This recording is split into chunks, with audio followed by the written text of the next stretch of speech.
Mining एक ऐसा मुद्दा है, पंजाब में सरकार बदलती रहती है लेकिन माइनिंग के मुद्दे को लेकर सत्ता की सरकार को विपक्ष हमेशा ही घेरता रहता है। आज भी माइनिंग को लेकर विधानसभा में सेशन में जो मुद्दा उठा, हमारे साथ बात करने के लिए पंजाब सरकार के माइनिंग मिनिस्टर इस समय वीरेंद्र गोयल जी मौजूद है। सर, माइनिंग का मुद्दा हमेशा ही इन रहता है, सरकारें कोई भी आए, चाहे कोई भी पार्टी विपक्ष में जाए, लेकिन विपक्ष हमेशा ही माइनिंग को लेकर सत्ता को हमेशा घेरता है। देखो, मुद्दे हमेशा रहने चाहिए, लेकिन मुद्दे लॉजिक के साथ रहने चाहिए कि क्या हो रहा है, किस तरह हो रहा है। हम भी अगर किसी लॉजिक के साथ बात हो तो बिल्कुल उसका स्वागत करेंगे, उसका जवाब भी देंगे। लेकिन यहाँ क्या हो रहा है, जैसे ये लोग अपोजिशन वाले कह रहे हैं, उसमें कोई सच्चाई नहीं है। इन्होंने बनूड़ बियर की बात की।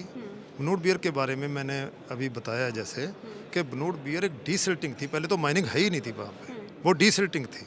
डीसिल्टिंग के लिए हमें रेगुलर टेंडर मांगे गए, ऑक्शन हुई, टेंडर में कोई नहीं आया। लास्ट में 3 दफ़ा टेंडर किए, फरवरी में किए, मार्च में किए 2024 में, मई में हमने 5.25 रुपये के हिसाब से टेंडर दिया, ऑक्शन हुई उसकी। तो उसके बाद 82,91,000 रुपया सरकार के खजाने में जमा हुआ।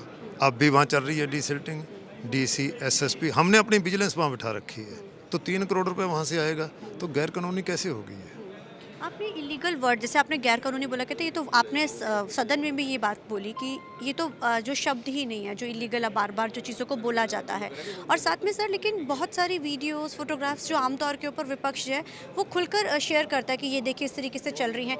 आपने हालांकि सदन में ये बात बोली कि हम साथ चलने को तैयार हैं, विपक्ष हमें साथ लेकर चले। बिल्कुल, मैं ये नहीं कहता कि कहीं हो रही होगी, जहाँ हुई है हमने सैकड़े एफआईआर दर्ज की हैं, करोड़ों रुपए जुर्माना वसूल किया है, फ्लाइंग स्क्वाड हमारे बने हैं, सीसीटीवी कैमरे लगे हैं। लेकिन फिर भी कोई कमी रह गई तो हम चलने के लिए तैयार हैं, दिखाएं हमें, हम उन पर एक्शन लेंगे किसी के भी। हमने वेबसाइट पकड़ी है, जो वेबसाइट चल रही थी 2020 से चल रही थी। कौन सी वेबसाइट? एक ये वेबसाइट थी जो जाली इन्होंने, जो हमारी ऑफिशियल वेबसाइट है उसके हिसाब से किसी ने बना ली थी 2020 में। लेकिन अब मैं तो कोई दोष नहीं दे रहा कि ये 2020 में बनी थी, लेकिन हमने पकड़ी है। उसके खिलाफ एफआईआर भी की हुई है, साइबर को दिया हुआ है, उसकी इन्वेस्टिगेशन चल रही है। जो लोग उसमें दोषी पाएंगे उन्हें सजा देंगे हम। अब तक आप लोगों ने कितनी एफआईआर दर्ज की है इलीगल माइनिंग को लेकर? कितनी साइट्स पे आप लोगों ने विजिट किया? और सरकार को अगर रेवेन्यू भी हो तो कितना कुछ डाटा है सर इसको लेकर? देखो, सरकार का रेवेन्यू लगातार बढ़ रहा है पिछली सरकार की तुलना में। पिछली कांग्रेस की सरकार में 5 साल में 466 करोड़ रुपए का कुछ इनका रेवेन्यू आया था।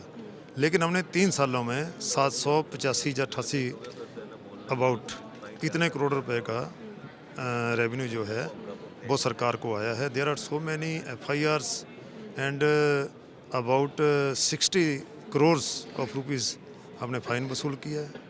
तो ये फिगरें हैं सारी। ठीक है sir, thank you so much. तो ये थे हमारे साथ बात करने के लिए माइनिंग मिनिस्टर, जिन्होंने जानकारी दी कि बहुत गिनती जो एफआईआर भी दर्ज की गई हैं और जहां पर इलीगल माइनिंग चल रही है वहां पर लगातार रेड्स भी की जा रही हैं, वहां पे लगातार जाकर वहां पे कार्रवाई भी की जा रही है। लेकिन माइनिंग का जो मुद्दा है वो हर बार सदन में उठाया भी जाता है, विपक्ष इस मुद्दे को जमकर भुनाता है। बेशक आज फैक्ट्स के साथ जो मिनिस्टर की तरफ से कहा गया, लेकिन अब देखना बड़ा अहम रहेगा कि आने वाले समय में क्या एक बार फिर से माइनिंग को लेकर किस तरीके के जो है फैक्ट्स हैं वो रखे जाते हैं। हालांकि आज जवाब ज़रूर दिया गया है। कैमरामैन अलजिंदे के साथ चंडीगढ़ से TV9 के लिए अमनप्रीत कौर।